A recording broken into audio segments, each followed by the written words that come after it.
Welcome to the broadcast tonight. The President of Egypt, Hosni Mobarak, in an exclusive interview recorded on Friday afternoon in Cairo on the eve of his trip to Washington, the first since 2004.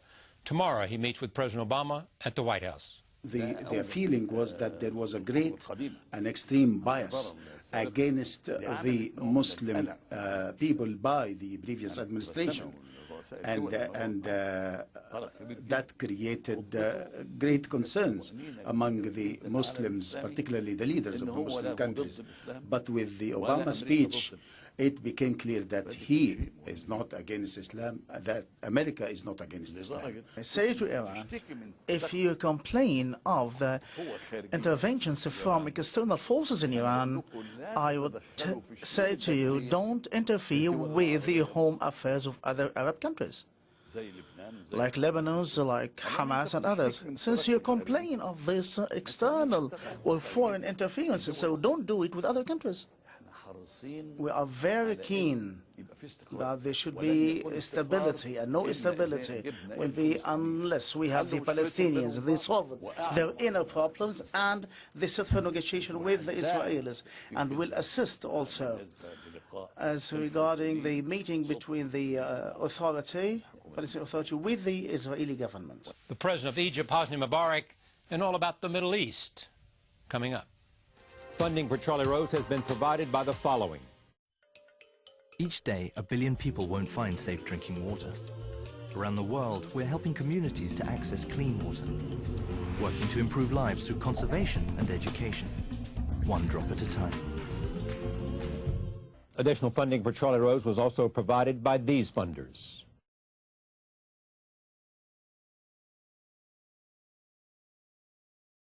And by Bloomberg, a provider of multimedia news and information services worldwide.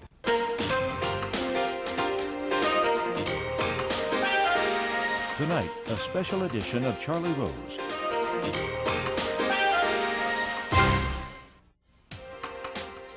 We are in Heliopolis, Cairo, in Egypt, for a conversation with the President of Egypt, Hosni Mobarak. It is my 9th interview with him. He is on the eve of a visit to Washington to meet with President Obama and Vice President Biden to talk about the Middle East and other issues. It is his first trip to Washington since 2004. I am pleased to have him back on this program for a conversation about the region, about the issues he sees, about his rule here in Egypt for 28 years. Mr. President, thank you. I come to Cairo, and all of the talk is about you. They say, is he okay? Is he healthy? Does he feel good? They say, he's experienced tragedy.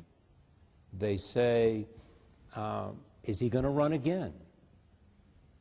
Will this be the last term for President Mobarak? You say? Look, I'm not looking for... if I'm going to renew another term or something like this, I'm busy. Still, I have 2 years. I had a program since I made the elections. I'm keen on the program. No, I'm not keen on trying to run again or not run again. My main effort is to complete the program. It's for the people. And I made a program, you know, in the campaign, and all the items of the program is going very well. This is my main concern, not to renew or not to renew. I'm not thinking about it now. When will you decide? I would like to ask you a question.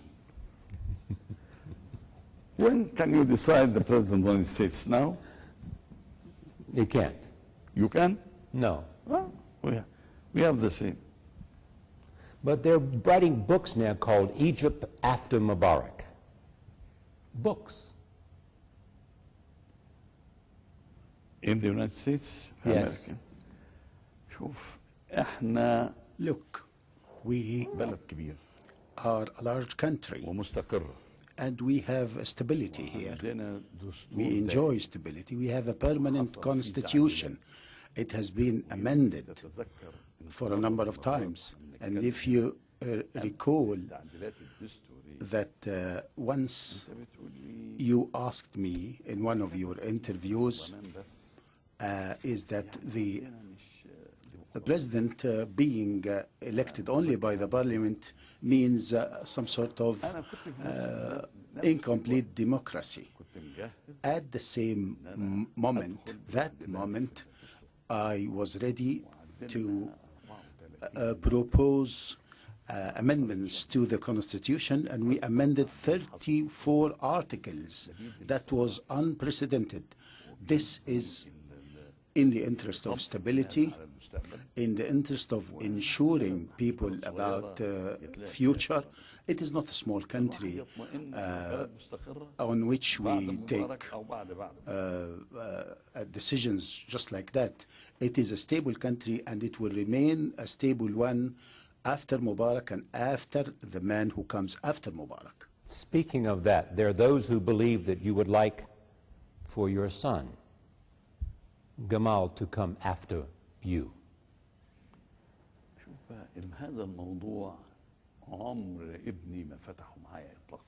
This was never raised between my son and myself. He started his career in banking with Bank of America, then in London, then he returned to Egypt.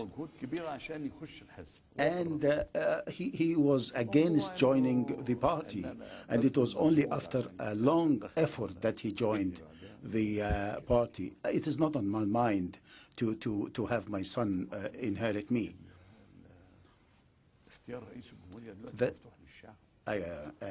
As well, the choice and election of the president is open to the population in its entirety.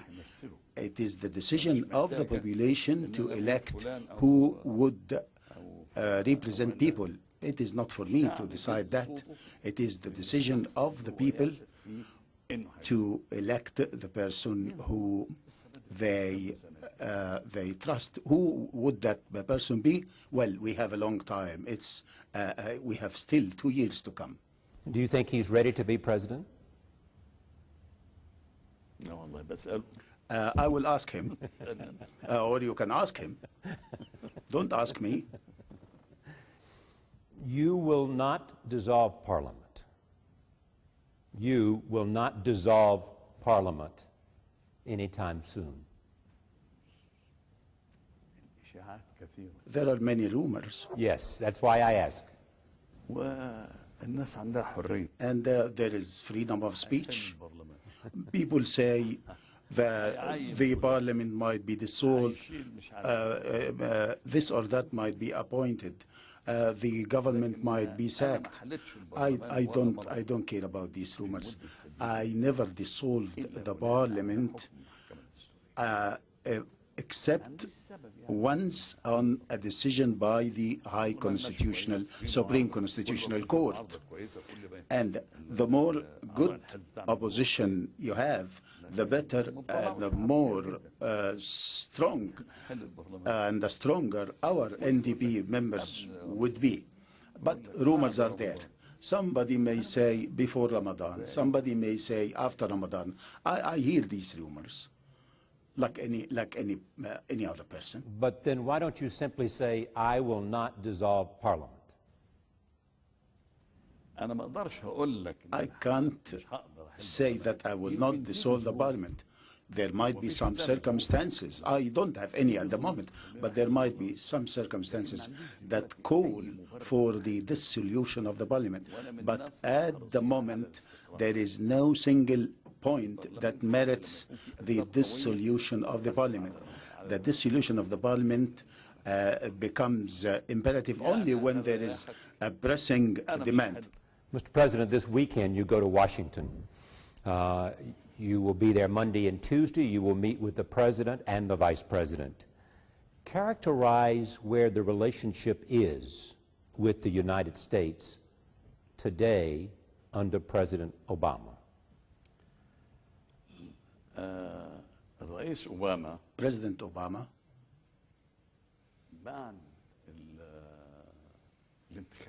after the elections, and after winning the elections, contacted me on phone, and that took place twice. And when he went to the White House, he contacted me. And when he came to deliver his speech from Cairo here, it was an excellent speech that assured the Arab and Muslim countries and people. And it was a clear and loud message to all Arab and Muslim countries. Before that, there was some sort of unease and concern with the previous administration. But I also met him in Rome during the G15 meeting. There was not a long time to talk, but when he visited Cairo, we covered all the issues and how to handle the same. And I did find him understanding and a man who wants to listen and to take informed decisions. And he's open to all opinions. And I advised him to listen to everybody. And after that, you will make a full picture upon which you can take informed decisions. And I'm very optimistic on the steps to be taken by President Obama. He is well balanced in all his speeches and addresses, particularly within the context of accelerating violence, particularly in Iraq, and the concerns in the Muslim countries. Once again, I think that the Obama Cairo speech was an excellent piece of work. It created new opportunities. Do you mean a new opportunity for peace? Yes. What did it accomplish, the speech? You know, of course, the speech, and you listened there too. It assured the Muslim world, because before that, their feeling was that there was a great and extreme bias against the Muslim people by the previous administration. And that created great concerns among the Muslims, particularly the leaders of the Muslim countries. But with the Obama speech, it became clear that he is not against Islam, that America is not against Islam. This is quite important. So much so that Al-Azhar, the rector of the Al-Azhar University, wanted to confer the honorarial doctorate to President Obama, but the time was so short that he couldn't do that in time. There is always time. Do you sense that he is about to launch his initiative for the Middle East? President Obama is collecting information, and he sent George Mitchell a number of times, and he conferred with us, and during each time we explained our position, and each time he comes to Cairo, I see him. He visited Syria, he visited Saudi Arabia and other countries. And this is an endeavor to grasp the issues facing the region, which is a good thing.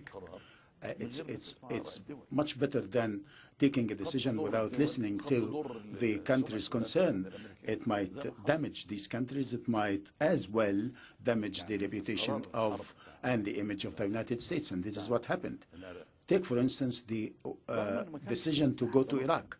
And that despite the fact that there was no mass destruction weapons, and going to Afghanistan as well. Russia stayed 8 years in Afghanistan. However, Russia did not achieve anything, and the Russians admitted to that fact. And there was a general from the Russian Federation, who came to me, and he said that they stayed with all kinds of weapons for 8 years in Afghanistan without achieving anything. And wait till we see what the Americans would see. And I oft repeated that, but the U.S. administration was adamant on something decided a priori. Do you think the United States should get out of Afghanistan? Let us talk with President Obama first. It's much better than delving into it. But I can tell you the following.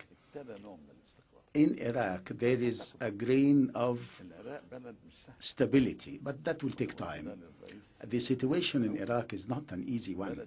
And I told everybody there, when Mr. Bush said that I will imbibe democracy into Iraq, I said, I wish you could do. Every population has its own nature, culture, customs, and history. You cannot come and make some a carbon copy of each population as that of the American people. Even the country, even the peoples in this region do differ. My impression is you were never comfortable with the Bush administration. That's why I did not visit the United States since the year 2004. I didn't visit the United States since 2004. There are certain rumors that I am not visiting America, or I was not visiting America because of issues related to political reform. Do you think the Bush administration was right to promote democracy in the region in the way that it did? No. Look, we do not accept pressures in politics, in interior domestic politics from any administration, with due respect to all governance. We do not accept pressures on the pretext of domestic reform.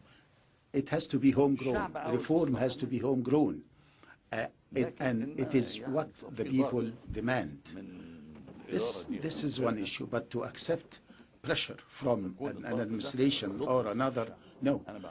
This pressure might be against the interest of the people. I respond to the demands of the people.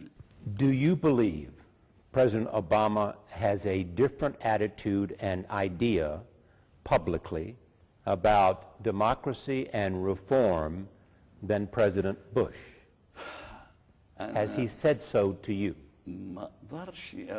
I can't say exactly that, but I think that President Obama understands well what was done by the previous administration.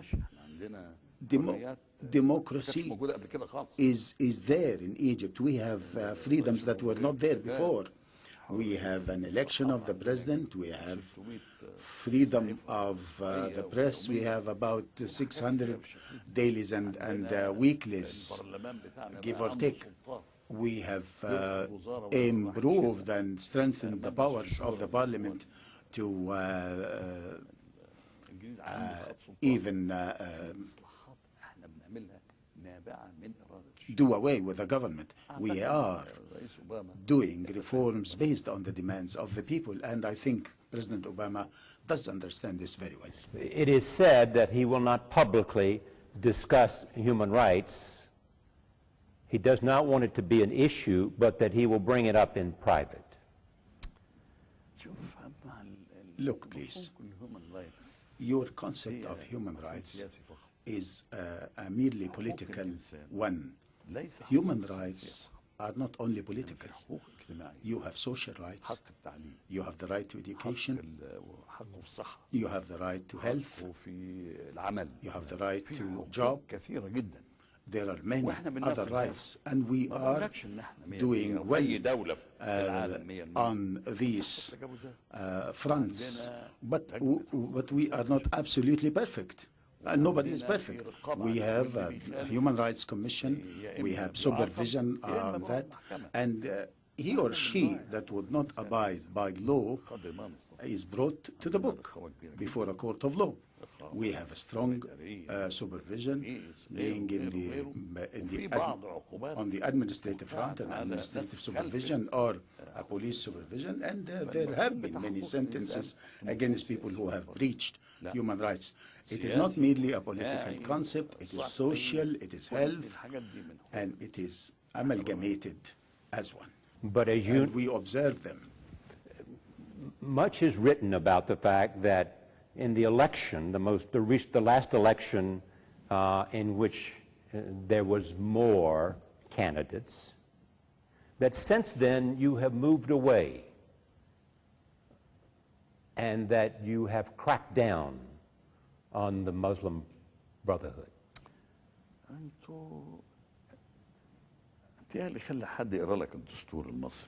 Let somebody read the Egyptian constitution to you and the amendments we have introduced therein.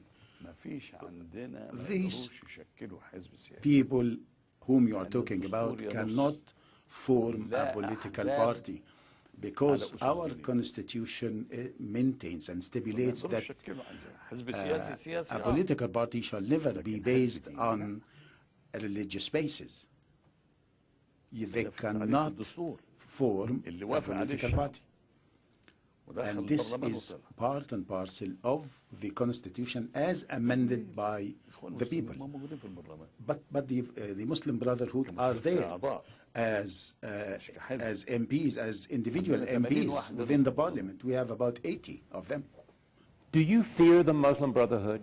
Do you worry that they are close to Hamas, they're close to other Islamic extremists? I know that they have some contacts with them. They have contacts with Hamas. They have contacts with Hezbollah. These are well known. And they have contacts with many organizations. They have contacts with people of the International Muslim Brotherhood based in Geneva and elsewhere, but we can contain this, and properly so. You're not worried? We do not fear such things. The main subject between you and President Obama will be peace in the Middle East, Israel and Palestine. Tell me where that is. Tell me what Egypt's role is. Your own General Solomon has met with Hamas, he's met with Fatah, he's met with Israel. Are you making progress? We have a major role in this issue. We share boundaries with the Palestinians. We share boundaries with Gaza. Jordan shares boundaries with the West Bank. The stability of this part of the world means the stability of the Arab region. But failing to solve this issue will jeopardize the stability of even the globe itself. We are trying to solve the problem between Hamas and the authorities in the West Bank, because this is quite an important. We should fill the gap here. We should bridge the gap. Because unless we reconcile their differences, there will not be stability there. There will not be stability even in Israel. Violence will recur. We are doing our best to bring about stability, without which and without solving this issue, the facts on the ground will be very, very challenging. Are you making any progress? Sure, we have made progress, but it will take time. You know, for instance, dealing with Hamas and the Palestinian Authority does take time, and what retards the process is some sort of external intervention. For instance, we were just about to facilitate the release of the prisoner Shalit. You know that he's a prisoner. Right. Held by Hamas in Gaza. We were just about to secure his release in our custody and solve this problem, but external interventions, outside interventions, hindered that. But we are working on that, and in collaboration and cooperation with the Germans. It is said that the Israelis, you have said this, or suggested this, the Israelis made extra demands and prevented you and Egypt from gaining control of the prisoner so that you could return him in exchange for Palestinians. That the problem was that you had a deal and Israel made additional demands. Is that true? You have a good deal of truth in what you said. We had agreed on the release of a number of the prisoners, but at one point in time, Israel added certain terms and conditions that impeded progress. That is in addition to external interventions. So we are doing an effort, and the Germans are willing to join hands, and we do welcome them in order to secure that. The deal or the agreement was to take care of Shalit, and that Israel would release a number of prisoners, and when this is done, we will hand over Shalit to the Israelis. We are still following this. Our intelligence organization is working on that, and we still have hope to conclude this on a good note. Do you think it's likely to happen soon? I can't say that certainly, because dealing with others may take time. For instance, when we are doing our best to do some reconciliation between the Palestinians and Fatah, at the 11th hour, you find a new difference, you find new terms and conditions, and we receive Hamas delegations, we receive the Palestinian authorities. The process is on, and we still have a great hope that we will conclude this successfully. It is also said that you wanted to bring together Hamas and others, and that Syria prevented you from having a conference. I don't want to mention any country in particular by name, but I know that there are certain interventions by other countries. I cannot say that Syria is the one that impeded things. You know that. I know, you know, and I know that. It is clear. The contacts with Iran are clear, and there are constant contacts between them. Hezbollah in Lebanon, Hamas in Gaza, and you might have heard about the demonstrations that were staged in Tehran a couple of days back ago. They say, no Gaza, no Lebanon. We can spill our blood for the sake of Tehran. No Gaza, no Gaza.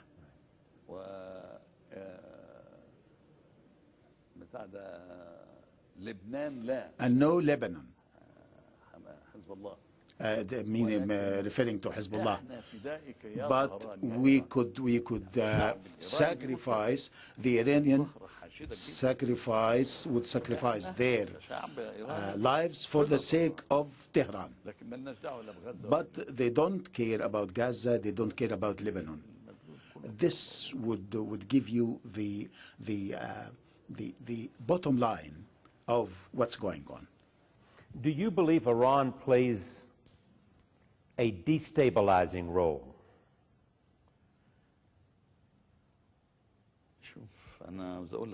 I'd like to tell you something about Iran. Iran, in the internal problems they have in their country, they say there's some interference from other countries abroad, from foreign countries, not from Iran, that pushed the Iranians to hold these demonstrations and the strikes and all these things. I support them. If there's something, if there's some party interfering in Iran, we assist them. And at the meantime, however, I tell Iran, I say to Iran, if you complain of the interventions from external forces in Iran, I would say to you, don't interfere with the home affairs of other Arab countries, like Lebanon, like Hamas and others, since you complain of this external or foreign interference, so don't do it with other countries. There is this idea in this region, the Middle East and the Gulf, that Egypt and Iran are competing to be the dominant regional force. Egypt, Iran. First, we do not compare ourselves to Iran. Iran is not an Arab country, to start with. It's in the region. So it's in the region, the Gulf areas and Arab countries. This means they are trying, they are attempting, but we know our effort is known. They are trying to dominate certain areas, but they will not succeed in this. We are capable. We are not competing with them, and our role is well known in the region. However, we will not compete with them about the region. It seems to be that people are thinking, have some wishful thinking saying this.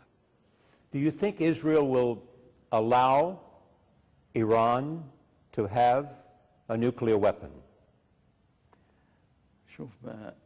Look, I met the Prime Minister of Israel,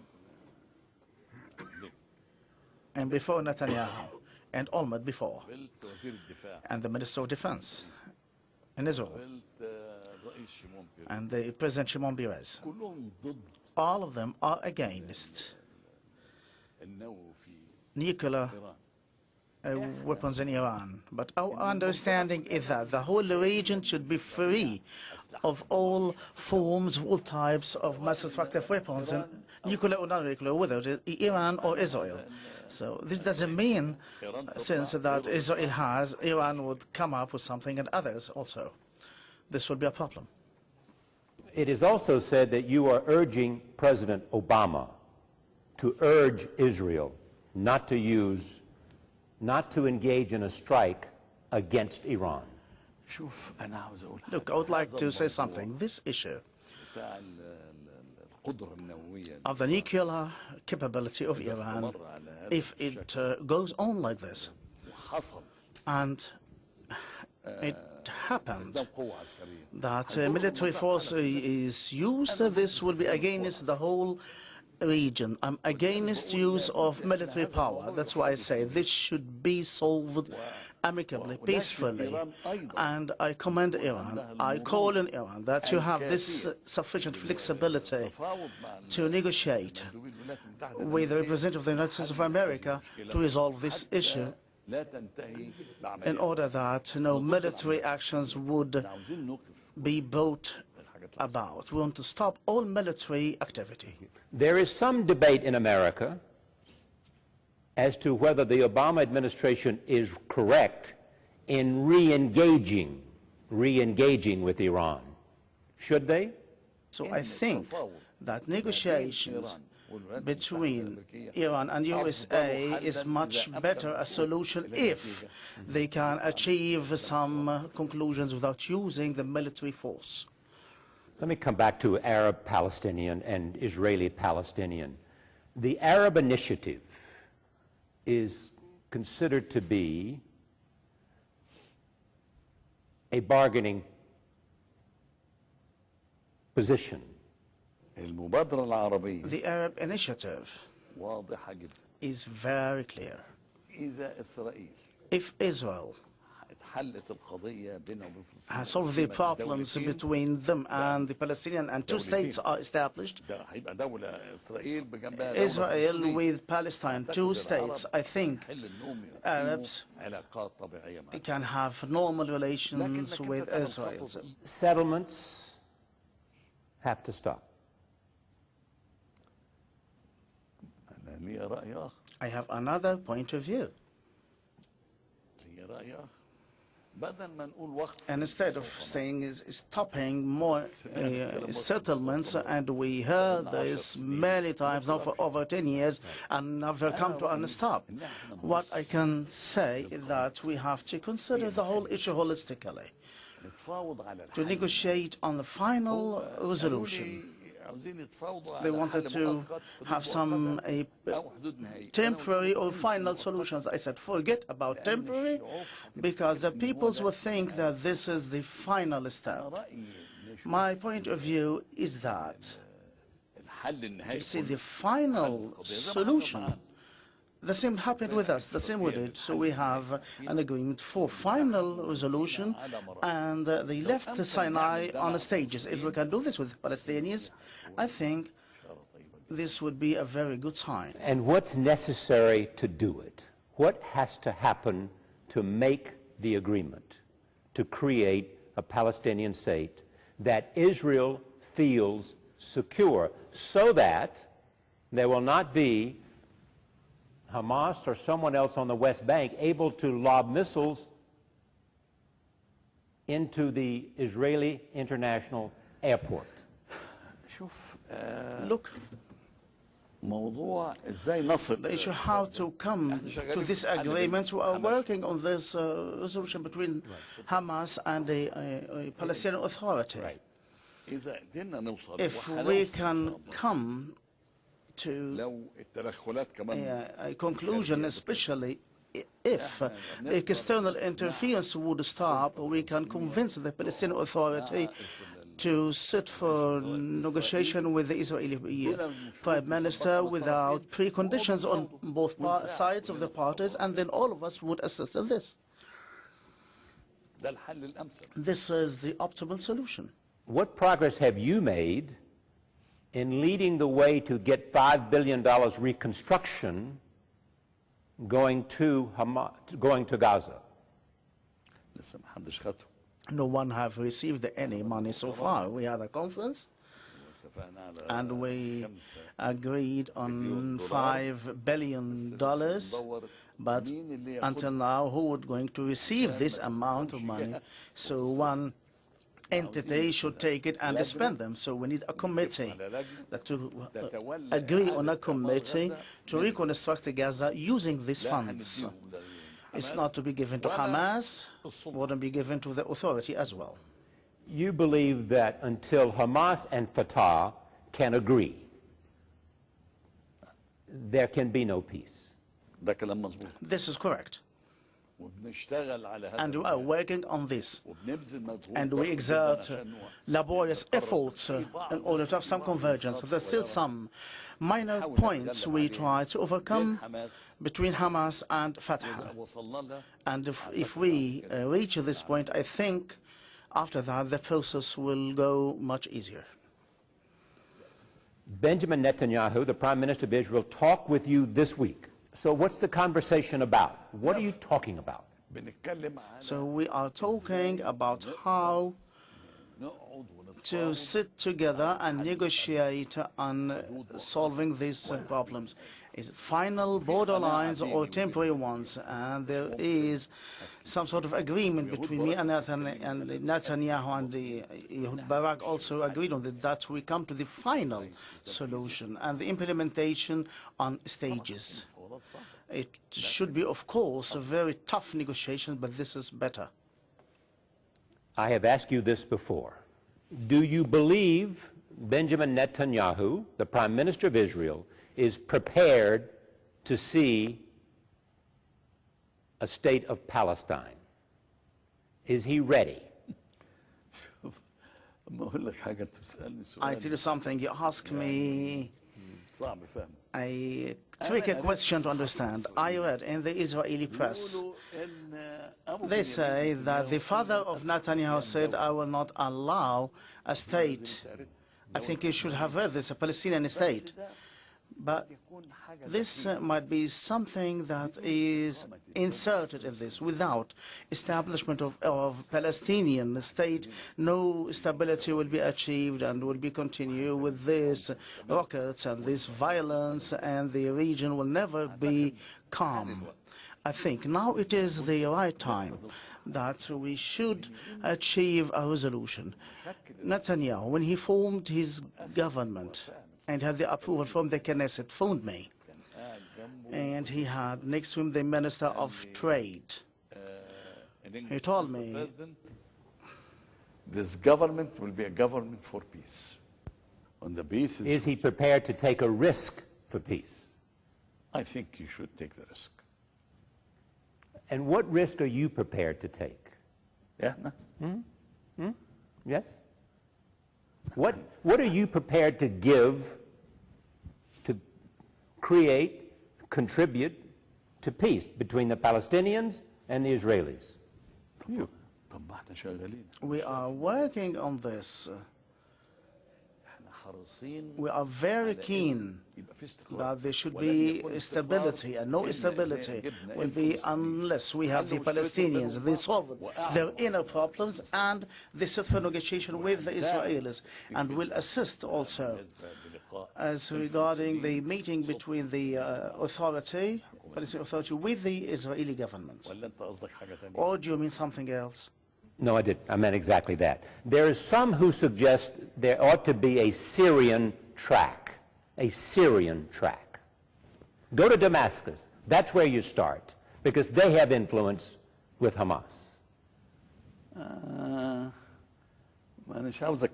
I don't want to talk about Syria, despite the fact there are some problems with them, but it is an Arab state and a friendly state. But they cannot stop. They can impede, maybe through interference by Iran, because the head of the political office is in Damascus. But the people, they are looking for peace. Even people in Gaza, they want peace. And if the people wanted to have peace, nothing can stop it.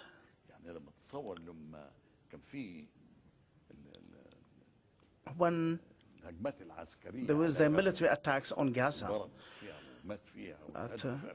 many people were killed and many buildings were destructed, were so much impacted with this because of the border lines with us, and people want to live and use their life. And I called the Minister of Defense and we called for stopping this, and we invited the Prime Minister of UK and the President of France, and they were with us in this initiative with Merkel, and this was stopped, this fight stopped, because people want to live in peace.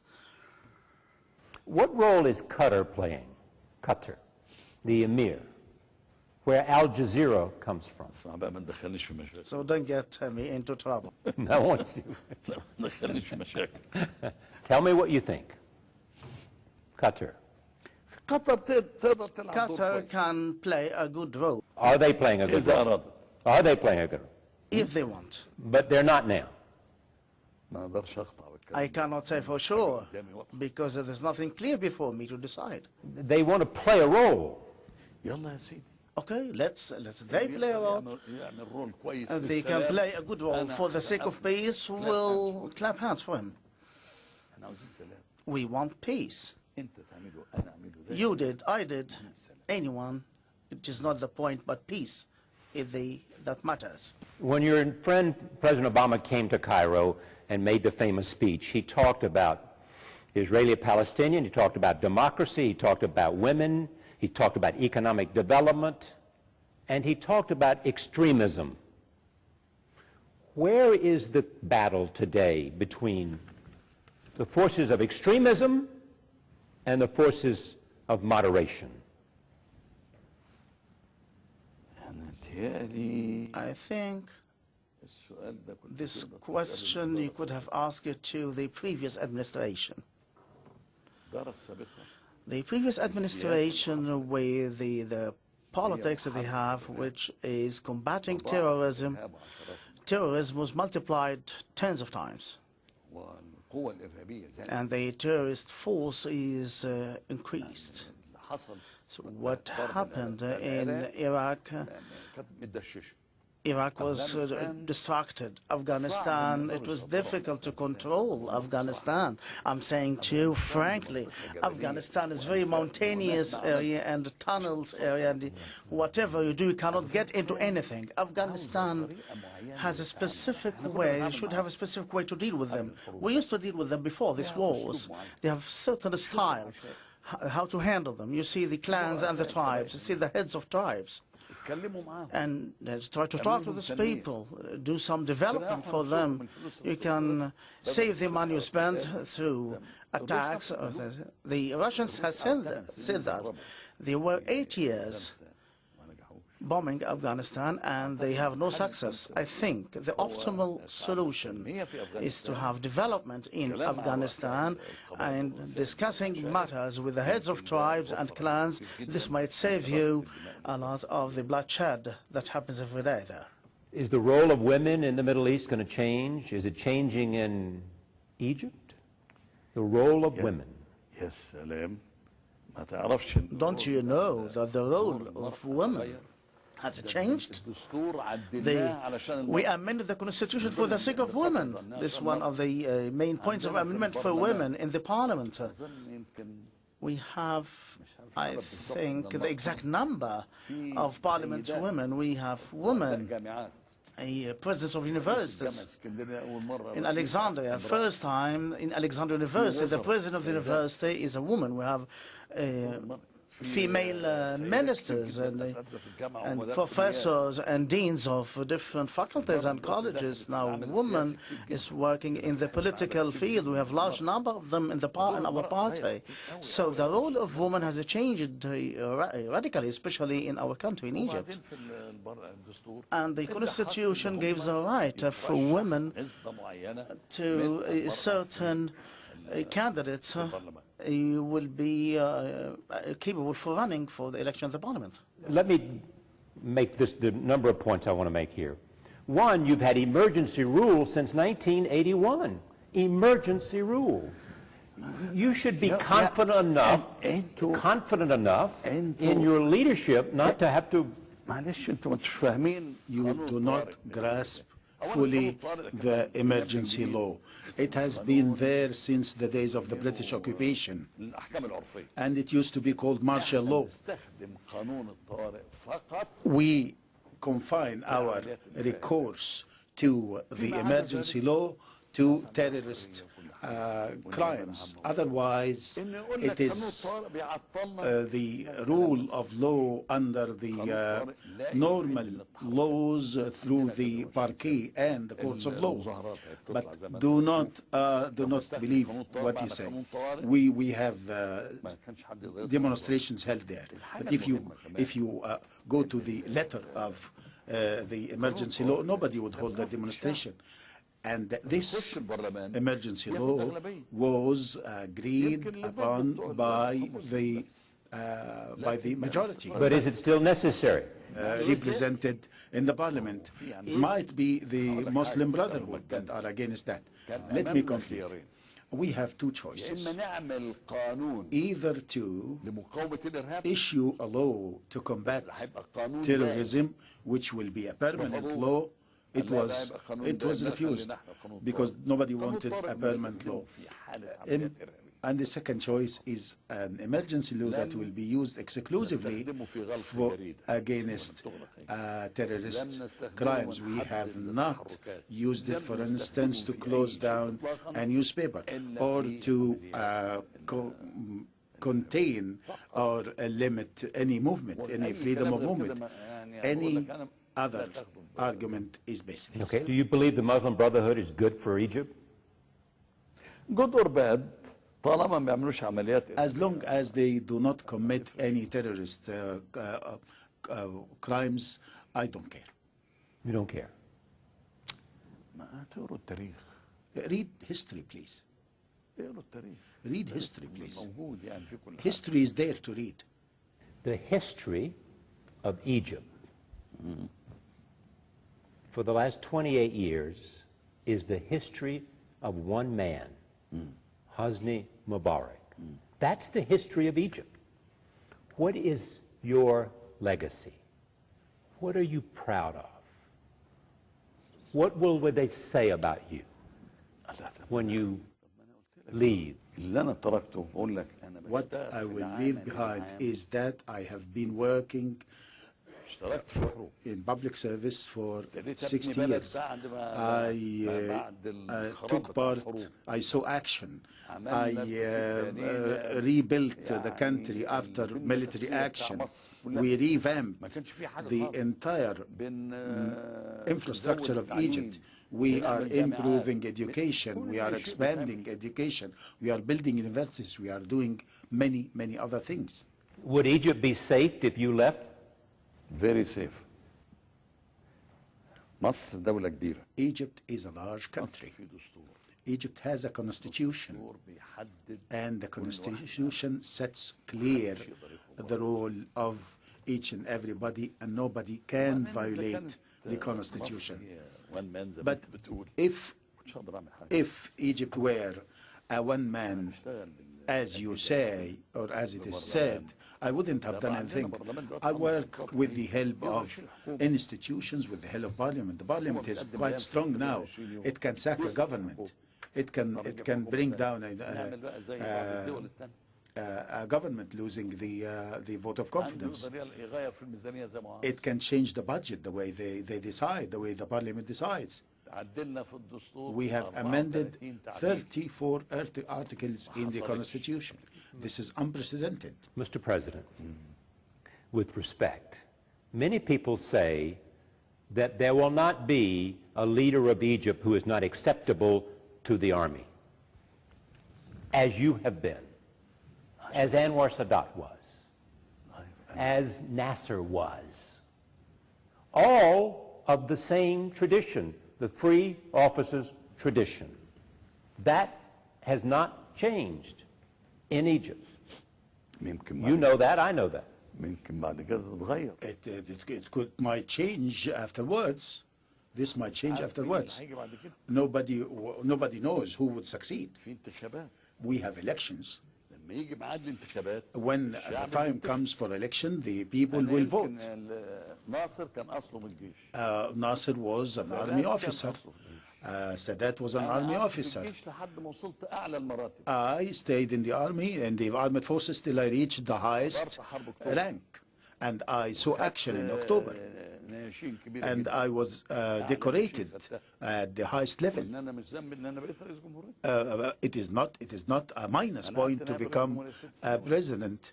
I served as vice president, doing lots of efforts for 6 years as vice president. Then I took over as president. But that's my point, is that there is no one going to become president of Egypt who's not acceptable to the military. No. I don't agree to this statement. Many people now write, The Economist magazine, that there is a new future for the Arab world. Egypt is the leader of the Arab world, along with Saudi Arabia and other countries. Tell me how you see that, the future for the Arab world. Because some say, that Egypt and others are more modern, more engaged, more entrepreneurial, and more free. That's the future. More free. More free. An awakening. This is right. This is a valid statement. Yes, there is a very big awakening in the Arab region. And there are new generations, and there is new blood in the public service. and there is quite a change undergoing in the Arab world. Thank you. Thank you. Pleasure.